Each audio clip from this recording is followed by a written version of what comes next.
नहमदुहु व नसल्ली व नसल्लिम अला रसूलिहिल करीम अम्मा बाद।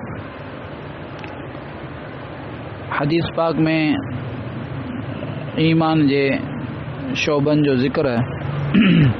70 खां वधीक कुछ शोबान जिन मां कुछ बयान थिया हुआ, 6 बयान थिया हुआ ऐं 7हों शोबो है आख़िरत जे ॾींहं ते, क़यामत जे ॾींहं ते ईमान आणणु। आख़िरत वारे ॾींहं ते ईमान आणणु इहो बि फ़र्ज़ आहे ऐं ईमान जे शोबनि मां हिकिड़ो वॾो शोबो आहे। ईमान वारनि जी सिफ़ात में आहे त आख़िरत जे ॾींहं ते यक़ीन ऐं एतिक़ाद रखंदा। इन खे आख़िरी ॾींहुं चयो वञे थो, यौमुल आख़िर, छो त दुनिया जे एतबार सां इहा आख़िरी आहे ऐं आख़िरत जे ॾींहंनि में पहिरियों ॾींहुं आहे।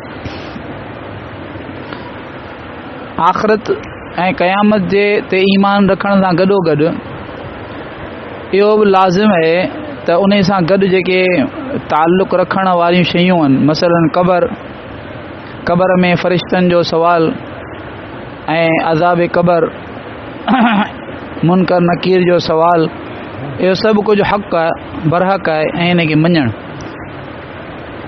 हज़रत अनस रज़ी अल्लाह ताला अन्हु जी रिवायत में अचे थो त हुज़ूर पाक सल्लल्लाहु अलैहि वसल्लम जन फरमायो, जॾहिं बंदे खे क़बर में रखियो वञे थो त हुन जा माइट मिट अचनि था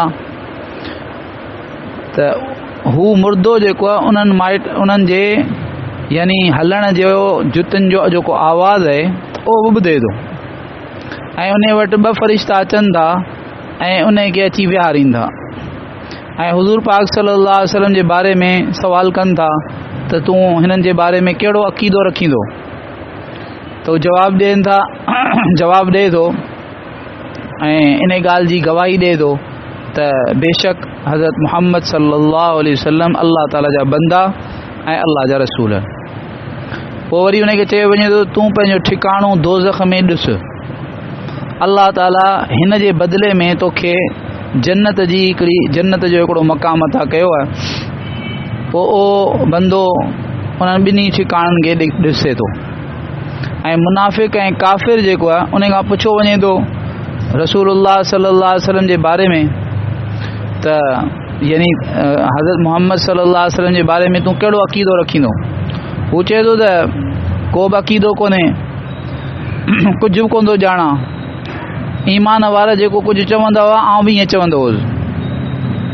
त हू फ़रिश्ता हुन खे चवंदा त तो हक़ खे न सुञातो ऐं न ई तो जेको छुटकारो हासिल करण वारनि जी पैरवी कई।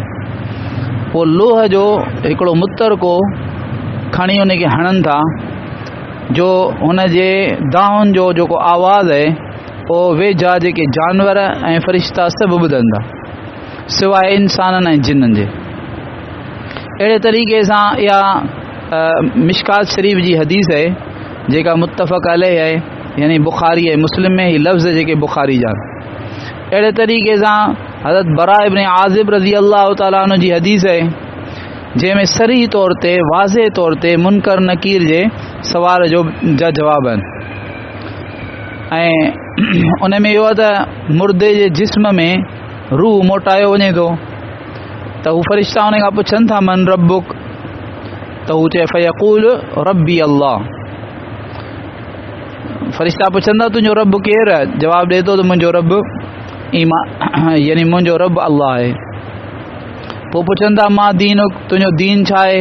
हू जवाबु ॾिए थो त दीनी अल इस्लाम, मुंहिंजो दीन इस्लाम आहे। पोइ पुछंदा त तुंहिंजो नबी कहिड़ो? हू जवाबु ॾिए थो त हू अल्लाह जा रसूल आहिनि। यानी नबी पाक सल्लल्लाहु अलैहि वसल्लम जे बारे में सुवाल थिए थो, चवंदा हू अल्लाह पाक जा रसूल आहिनि। अहिड़े तरीक़े सां कई हदीसूं आहिनि जिन जे अंदरि क़बर जे बारे में बयानु कयो वियो आहे ऐं उते जे फ़रिश्तनि जो सुवाल जवाबु। अहिड़े तरीक़े सां हिकिड़ी हदीस में अचे थो त जेॾीमहिल मोमिन सही जवाबु ॾिए थो फ़रिश्तनि जा, फ़युनादी मुनादिम मिनस समाए कज़ब, जेॾी महिल काफ़िर जेको तो ग़लति जवाबु ॾिए थो त ओॾी महिल उनखे जवाबु ॾिनो वञे थो फयुनादी मुनादिम मिन समाए अन कज़ब फअफ़रिशूहु मिनन नार व अलबिसूहु मिनन नार वफ्तहू लहू बाबन इलन नार अलियाज़ु बिल्लाह। हिकिड़ो आसमान तां पुकारण वारो पुकारे थो त हिन कूड़ चयो, यानी हिन जेको चयो नबी पाक सल्लल्लाहु अलैहि वसल्लम जे बारे में या अल्लाह पाक जे बारे में दीन जे बारे में, इहो सही जवाबु कोन, नई कूड़ आहे।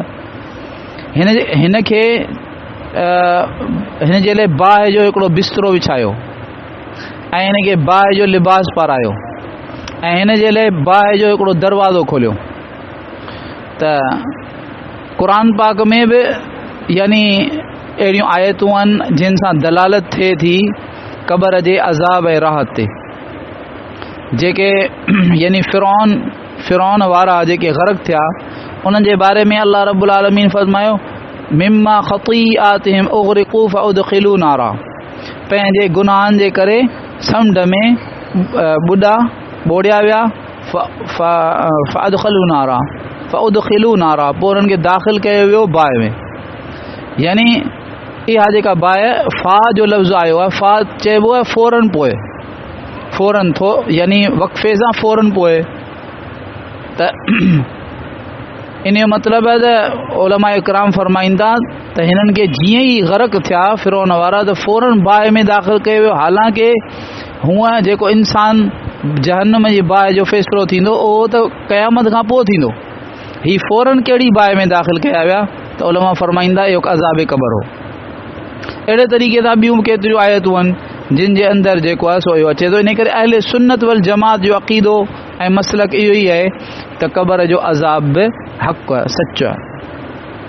हज़रत उमर रज़ी अल्लाह तआला अन्हु वटि हिकिड़ो बाहि जो पुॼारी आतिश परस्त आयो ऐं उन चयो त यानी उहो हॾियूं खणी आयो, खोपड़ियूं ऐं हॾियूं कुझु खणी आयो। चई त तव्हांजो रसूल चए थो त दुनिया में जेको ईमान न आणींदो उहो बाहि में सड़ंदो। पोइ हीउ जेको आहे मुंहिंजे माउ पीउ ऐं मुंहिंजे भाउरनि जो जेको आहे सो उन्हनि जूं हॾियूं आहिनि, हिन में हथु लाहे तव्हां बि ॾिसो गरम कोन्हनि।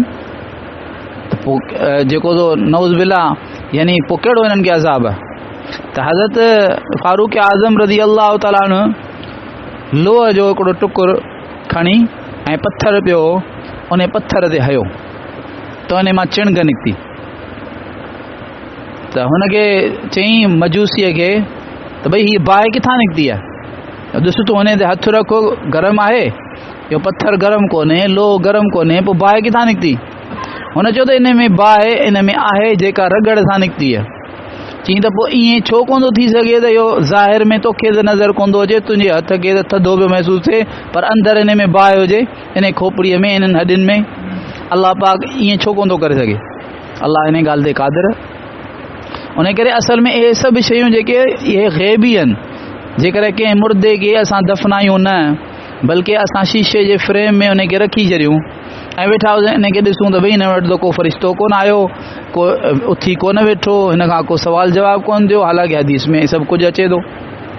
त असल में जेको कुझु हदीस में ॿुधायो वियो उहो बरहक़ आहे। अल्लाह रब्बुल आलमीन हिन सां जेको अल्लाह जे हबीब सल्लल्लाहु अलैहि वसल्लम फरमायो, अल्लाह ताला हुन सां उहो सभु कुझु मामिलो कयो। पर इन जो मिसाल ईअं आहे जीअं हिकिड़ो माण्हू आहे उहो निंड में सुतो पियो आहे, असां उन जे बराबरि में वेठा आहियूं, हू निंड में आहे।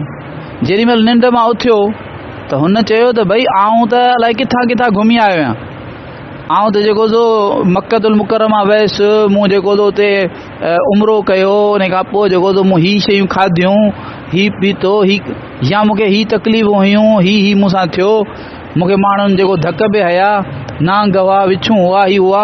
त असां चवंदासीं असां त तुंहिंजे बराबरि में वेठा हुआसीं, पर असांखे त का शइ नज़र कान आई।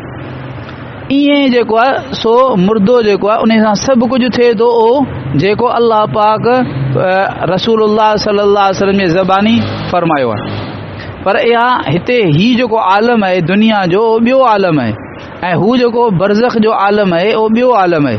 इन करे असांखे उते जी ख़बर कान पवंदी, पर इनखे मञिणो आहे, छो त इहो सभु कुझु ईमान बिल ग़ैब आहे। यानी जेकर इहो नज़र अची वञे मुशाहिदे सां त पोइ त हर को मञींदो, पोइ कोई इम्तिहान कोन्हे। इम्तिहान त इहो आहे त सिर्फ़ु अल्लाह पाक जे ॿुधाइण ते ऐं रसूलुल्लाह सल्लल्लाहु अलैहि वसल्लम जे ख़बर ॾियण ते इंसान चए त भले मूंखे नज़र अचे न अचे आउं इन ॻाल्हि खे मञां थो त इहो सभु हक़ आहे बरहक़ आहे। सभु शयूं जेके कुझु ॿुधायूं वियूं आहिनि। रूह जे बारे में फरमाईंदा त रूह जेको आहे इहो अल्लाह पाक जी अहले सुन्नत वल जमात जे नज़दीक रूह अल्लाह पाक जी हिकिड़ी मख़लूक आहे। मोहम्मद इब्न नसर मरवज़ी ऐं इब्न कुतैबा वग़ैरह इन ते इजमा नक़ल कयो आहे त रूह जेको आहे सो मरे कोन थो, यानी रूह मख़लूक आहे, इन ते इजमा आहे।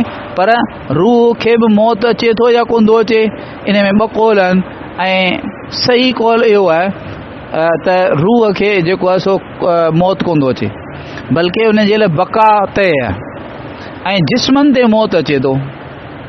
अहिड़े तरीक़े सां जेको आहे सो यानी रूह जूं मुख़्तलिफ़ हालतूं आहिनि, रूह जूं मुख़्तलिफ़ हालतूं आहिनि। हिकिड़ो रूह जो ताल्लुक़ आहे जेॾीमहिल ॿारु पेट में थिए थो माउ जे 4 महीननि खां पोइ उन में रूह फूकियो वञे थो।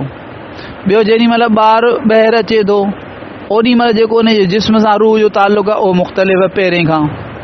ऐं उन खां पोइ जेॾीमहिल हीअ गुज़ारे थो वञे त जेॾीमहिल या निंड जी हालत में बि रूह जो जेको आहे अचे थो त असुल रूह परवाज़ थो थी वञे, पर उन रूह जो हिकिड़ो कनेक्शन सम्झो, हिकिड़े रूह जो ताल्लुक़ सम्झो उहो जिस्म सां थिए थो बसि।